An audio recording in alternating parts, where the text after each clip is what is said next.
नमस्कार दोस्तों। आज की कहानी है काम करूं या माँ की सेवा करूं। एक बहुत अच्छी कहानी। तो चलिए शुरू करते हैं। एक बार किशन नाम का एक आदमी बाजार में फल खरीदने के लिए गया। तो उसने क्या देखा कि फल की रेहड़ी के पास ही एक छोटा सा बोर्ड लगा हुआ था और उस पर मोटे अक्षरों से ये लिखा हुआ था कि मेरी बूढ़ी माँ बहुत बीमार है और मुझे ही उनके लिए खाना बनाना पड़ता है और कुछ दिनों से उनकी तबीयत ज़्यादा खराब होने की वजह से मुझे ही उन्हें टॉयलेट में भी लेकर जाना पड़ता है और मुझे थोड़ी थोड़ी देर में ही माँ को दवाइयाँ भी देनी होती हैं। इसलिए अगर आपको जल्दी है तो आप अपनी ही मर्जी से फलों को तौल लें और इन सभी फलों के रेट साथ ही में बोर्ड पर लिखे हुए हैं और अगर आपको फलों के रेट ज़्यादा लगें तो आपको जो भी सही लगे उतने ही पैसे तराजू के बगल में रखे एक गद्दे के नीचे रख दें और अगर आपके पास अभी पैसे नहीं हैं तो आप बाद में भी पैसे दे सकते हैं और आपको फलों में कुछ कमी नज़र आए तो आप मुझे माफ़ कर दें, मगर मैं आपसे शाम को 7 बजे ही रेहड़ी के पास मिल सकता हूँ। तभी उस बोर्ड को पढ़कर किशन की भी आंखें नम हो गईं और उसने सोचा कि इस फल वाले से मैं एक बार जरूर मिलूंगा। और किशन ने कुछ फलों को तौलकर अपने थैले में रख लिया और उसने अपनी जेब से पैसे निकालकर जब उस गत्ते को उठाया तो वहां पर कुछ 200 या 250 रुपए रखे हुए थे। तो उसने भी पैसे उसमें रखकर उस गत्ते को ढक दिया और फिर किशन वहां से चला गया। और फिर एक दिन किशन ने उस फल वाले से मिलने का मन बनाया और वो शाम को ठीक 7 बजे फल की रेहड़ी के पास पहुंच गया। वहां उसने देखा कि एक कमजोर सा आदमी, उसकी दाढ़ी आधी काली आधी सफ़ेद और उसने मैला सा कुर्ता पजामा पहन रखा था। और जैसे ही किशन वहां पर पहुंचा तो वो आदमी अपनी फलों की रेहड़ी को धक्का लगाते हुए वहां से जाने वाला था। तभी उस आदमी ने किशन की तरफ मुस्कुराते हुए कहा कि साहब, फल तो खत्म हो गए। तो किशन ने उसे रोकते हुए कहा कि जरा रुकिए, मुझे फल नहीं चाहिए, मैं तो सिर्फ आपसे मिलना चाहता हूँ।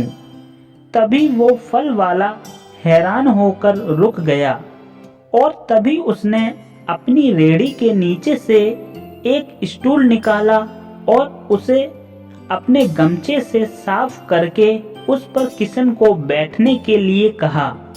तभी किशन ने उस आदमी से कहा, अरे नहीं नहीं, इसकी कोई ज़रूरत नहीं है, मैं तो सिर्फ आपके बारे में कुछ जानना चाहता था।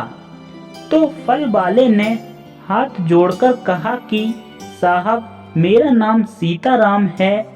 फिर किशन ने सीताराम से कहा कि सीताराम जी, मेरा नाम किशन है और क्या आप मेरे साथ सामने उस ढाबे पर एक कप चाय पी सकते हैं।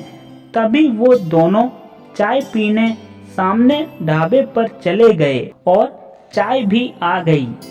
तभी चाय पीते पीते सीताराम किशन से कहने लगा कि साहब, पिछले 3 साल से मेरी माँ बहुत ज़्यादा बीमार है, इसलिए अब वह बिस्तर पर ही रहती हैं और मेरी कोई संतान भी नहीं है और 2 साल पहले मेरी पत्नी की भी मृत्यु हो गई थी।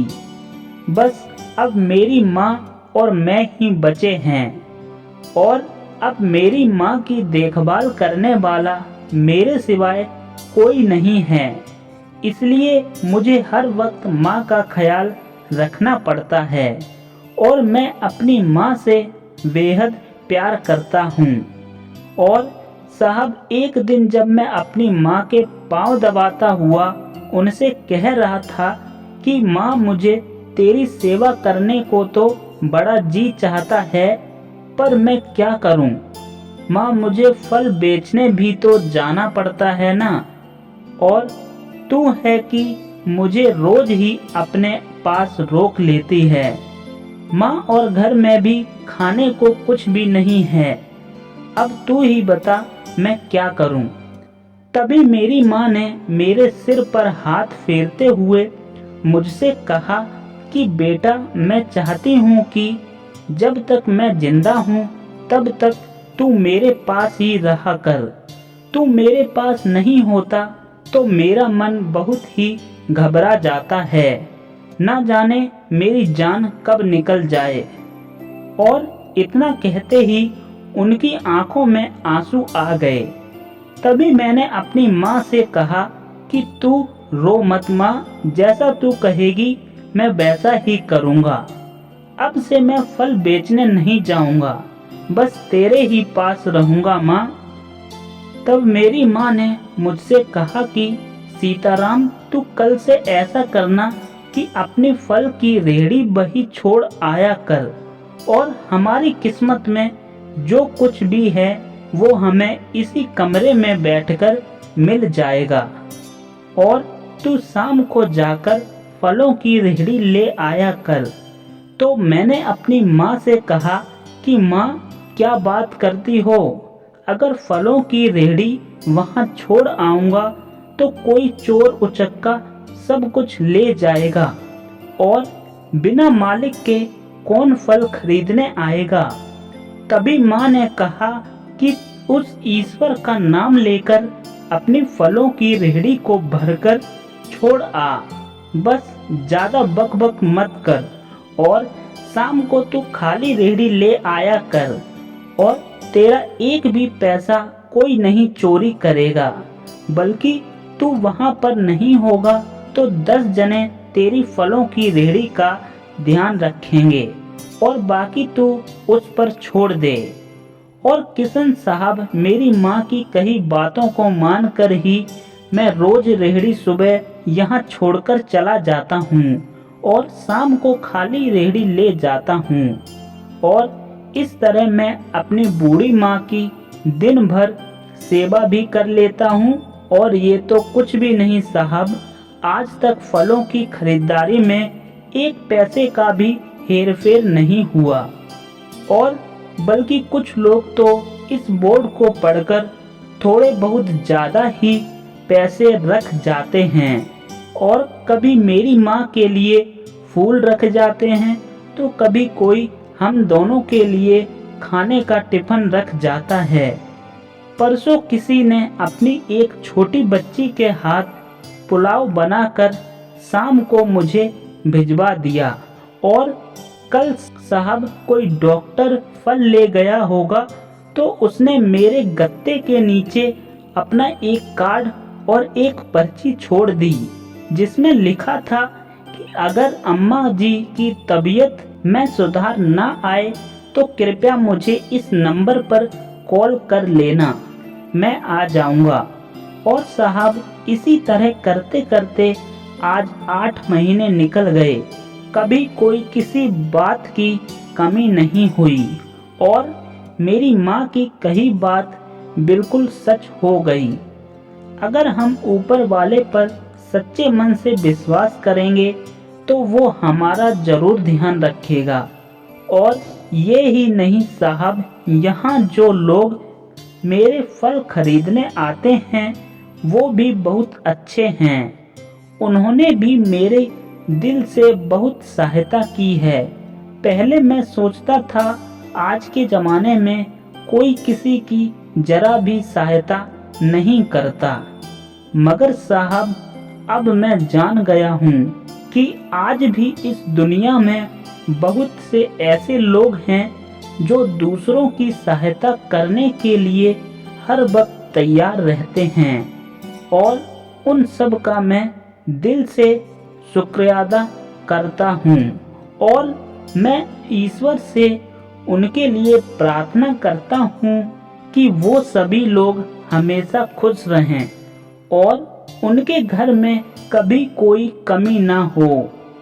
सीताराम की ऐसी बातें सुनकर किशन की भी आंखों में आंसू आ गए। तभी सीताराम किशन से कहता है कि साहब, आपका चाय पिलाने के लिए धन्यवाद, मगर अब मैं चलता हूँ।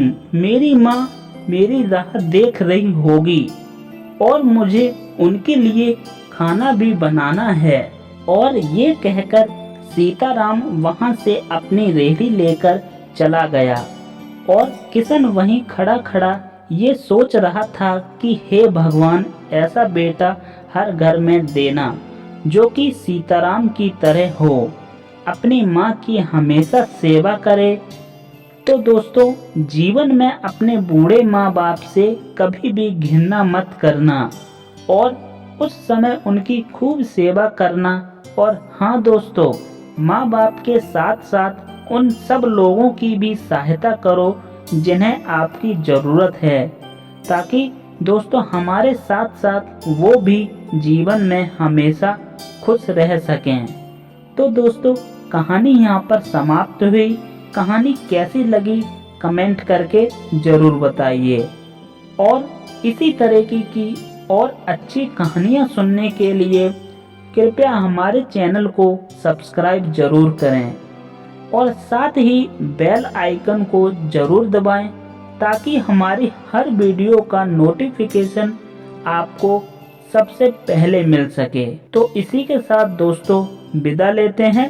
धन्यवाद।